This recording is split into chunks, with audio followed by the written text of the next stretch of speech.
దేవుడెక్కడుంటాడు? అసలిది ఎంత పెద్ద ప్రశ్న కదా! యుగయుగాలుగా మనందర్నీ ఆలోచింపజేసే ప్రశ్న ఇది. కొంతమందేమో ఆయన అణువునా ఉన్నాడంటారు.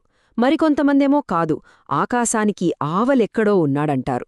మరిందులో అసలు నిజమేది? రండి, ఈరోజు దీని వెనుకున్న లాజిక్ని కొంచెం శోధిద్దాం. దేవుడెలా ఉంటాడో మనం మునుపటి ఎపిసోడ్లో చూశాము. అవును, ఆయన ఒక సూక్ష్మమైన ప్రకాశవంతమైన కాంతి బిందువు అని మనం తెలుసుకున్నాం.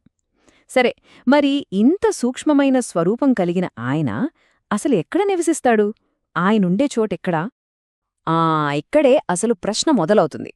దేవుడు సర్వవ్యాపి అంటే ప్రతి చోటా ఉంటాడు అనేది చాలామందికి ఉన్న బలమైన నమ్మకం. కరెక్టే కదా? కాని ఆ నమ్మకంలో అసలు వాస్తవమెంతుంది? రండి, కాస్త లోతుగా పరిశీలిద్దాం. సరే, ముందుగా చాలామంది నమ్మే ఒక సాధారణమైన భావనతోనే మొదలుపెడదాం. అదేంటంటే, దేవుడు సర్వవ్యాపి. అంటే దాని అర్థమేంటి? సృష్టిలో ఉన్న ప్రతి కణంలో, ప్రతి జీవిలో, ప్రతి రాయిలో, చివరికి మనలో కూడా దేవుడున్నాడని చాలామంది నమ్ముతారు. ఇది మనందరికీ బాగా తెలిసిన విషయమే కదా? సరే, మరి ఈ నమ్మకాన్ని ఒక చిన్న లాజిక్తో టెస్ట్ చేసి చూస్తే ఎలా ఉంటుంది? చాలా సింపుల్ సూత్రం ద్వారా దీన్ని ఒకసారి పరిశీలిద్దాం పదండి. ఈ సూత్రం చాలా సింపుల్ అండి. చూడండి, ఒక వస్తువు ఎక్కడైనా ఉంది అంటే దాని ముఖ్యమైన గుణం, దాని క్వాలిటీ కూడా అక్కడే మనకి అనుభవంలోకి రావాలి. ఇది చాలా చాలా కీలకమైన పాయింట్. ఒక చిన్న ఉదాహరణతో చెప్తాను. ఉదాహరణకి అగ్నినే తీసుకోండి. ఫైర్. అగ్ని ఎక్కడుంటే అక్కడ ఏముంటుంది? వేడి ఉంటుంది, ఉష్ణం. అంతే కదా?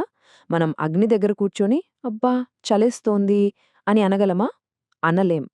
ఎందుకంటే ఆ రెండూ విడదీయలేనివి.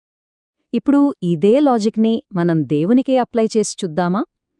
పరమాత్మ ఎక్కడ ఉన్నాడో ఆయన సహజ గుణాలైన సంపూర్ణ శాంతి, ఆనందం, ప్రేమ, పవిత్రత ఇవన్నీ కూడా అక్కడే మనకు అనుభవంలోకి రావాలి కదా?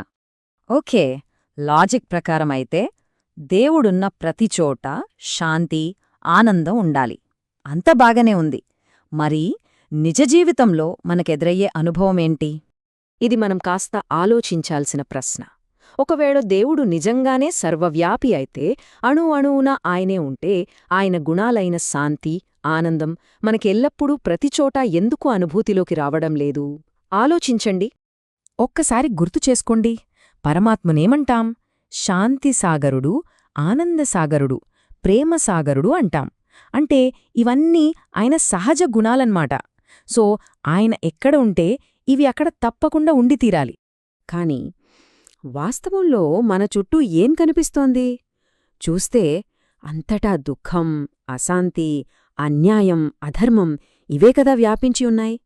ఇది పరమాత్మ గుణాలకి కంప్లీట్గా ఆపోజిట్గా ఉంది.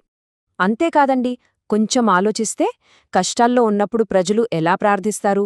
ఓ దేవుడా, నువ్వెక్కడున్నావు అని ఆర్తిగా పిలుస్తారు. ఆ పిలుపే ఏం చెప్తోంది? ఆయన ఆ సమయంలో అక్కడ లేరు అని సూచిస్తోంది కదా? సో ఈ ఆధారాలన్నీ చూస్తుంటే ఒకే ఒక్క విషయం మనకు అర్థమవుతోంది. దేవుడు మన మధ్య ఈ ప్రపంచంలో లేరు.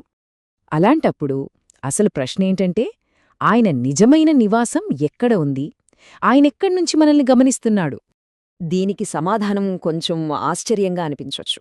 అదేంటంటే, దేవుడు ఈ భౌతిక సృష్టికి, ఈ ఆకాశానికి కూడా ఆవల సంపూర్ణ శాంతితో, నిశ్శబ్దంతో నిండిన ఒక దివ్య లోకంలో నివసిస్తారట. ఆయన నివసించే ఆ పవిత్రమైన ధామాన్ని చాలా పేర్లతో పిలుస్తారు. పరంధామం అని, నిర్వాణధామమని, ముక్తిధామమని, శాంతిధామమని. ఈ పేర్లన్నీ వింటుంటేనే మనకర్థమవుతోంది కదా, ఆ ప్రదేశం ఎంత ఉన్నతమైనదో, ఎంత శాంతియుతమైనదో. కాబట్టి మనం గుర్తుంచుకోవాల్సిన కీలకమైన విషయమేంటంటే, ఈ లాజిక్ ప్రకారం దేవుడు సర్వవ్యాపి కాదు. ఆయన ఈ ప్రపంచానికి ఆవల తన శాంతి నివాసమైన పరంధామంలో ఉంటారు. ఇది చాలా ముఖ్యమైన పాయింట్. సరే, ఇప్పుడు దేవుడు ఎక్కడుంటాడో మనకొక క్లారిటీ వచ్చింది. కాని ఇంతకీ ఆయనసలు పేరేంటి? తదుపరి ఎపిసోడ్లో దేవుని నిజమైన పేరేమిటో తెలుసుకుందాం.